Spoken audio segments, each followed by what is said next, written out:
સમગ્ર ગુજરાતમાં આજથી ધોરણ 10 અને 12ની ગુજરાત માધ્યમિક અને ઉચ્ચતર માધ્યમિક શિક્ષણ બોર્ડ દ્વારા રાજ્યની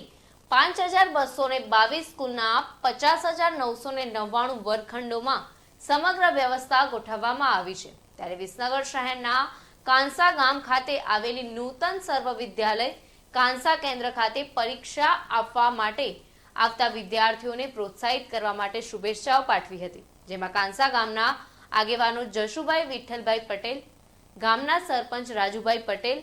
શાળાના આચાર્ય જીતેન્દ્રભાઈ પટેલ અને તમામ શાળા પરિવારની સાથે ગ્રામજનોએ વિદ્યાર્થીઓને મોં મીઠું કરાવીને પરીક્ષા કેન્દ્રમાં પ્રવેશ કરાવ્યો હતો અને ખાસ કરીને શાળાની પાસે આવેલા શ્રી બયો માતાજીના મંદિરે દરેક વિદ્યાર્થીઓને કુમકુમ તિલક કરીને આશીર્વાદ સાથે શુભકામનાઓ પાઠવવામાં આવી હતી અને સમગ્ર શૈક્ષણિક સંકુલમાં કોઈ પણ વિદ્યાર્થીને કોઈ પણ જાતની તકલીફ ના પડે તેવી સુંદર વ્યવસ્થા કરવામાં આવી હતી। નૂતન સર્વ વિદ્યાલય કાંસા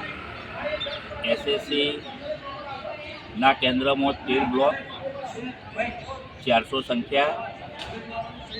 એચએસસી ધોરણ 12 સામાન્ય પ્રવાહમાં 9 બ્લોક 270 સંખ્યા એચએસસી। તમામ બાળકોને પ્રથમ દિવસે માતાજીમાં ગામના વડીલો જસુકાકા,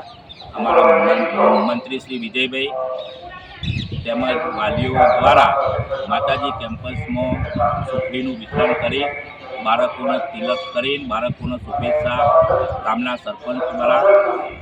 બધા જ વડીલો દ્વારા શુભેચ્છા આપી અને બાળકો સારા વાતાવરણની અંદર પરીક્ષા આપે એ પ્રમાણે બાળકોની વ્યવસ્થા